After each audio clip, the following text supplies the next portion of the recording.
2027 IPL এর জন্য সমস্ত দল শুরু করে দিয়েছে তাদের ট্রেড, আর এরই মধ্যে ঋষভ পান্ত আর হার্দিক পান্ডিয়া দল চেঞ্জ করে নিল। India announce ODI squad for England series. Vaibhav Suryavanshi হঠাৎ করে পাগল কেন হয়ে গেল?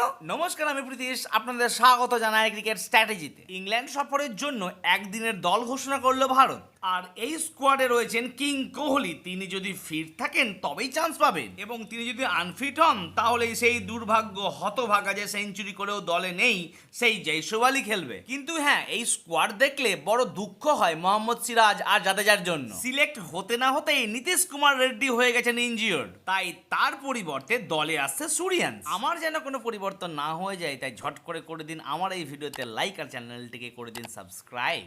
বৈভব সূর্যবংশীকে এখন পাগল বৈভব বলে ডাকা উচিত, কারণ যেমনটা সে খেলছে 11 বলে 50, 29 বলে 94, না কন মারতা হ্যাঁ ভাই।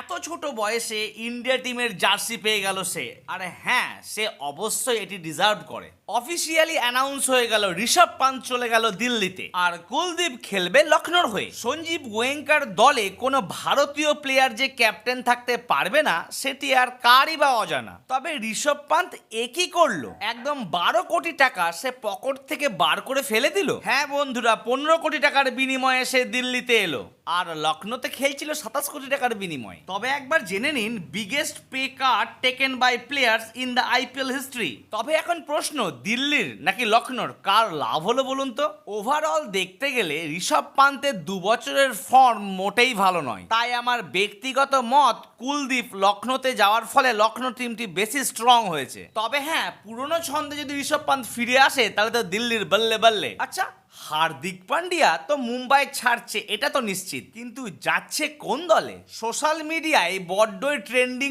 চলছে সে সিএসকে দলেও যেতে পারে, আবার কলকাতা তাকে নেওয়ার জন্য উঠে পড়ে লেগেছে। দুই দলই তার সবটা দিয়ে তাকে কেনার চেষ্টা করবে, তার কারণ কলকাতার দরকার একটা যোগ্য ক্যাপ্টেন এবং সিএসকে দরকার একটি যোগ্য মিডল অর্ডার। তো বন্ধুরা, জানাতে আমাকে মোটেই ভুলবেন না যে হার্দিক পান্ডিয়া কোন দলে যেতে পারে।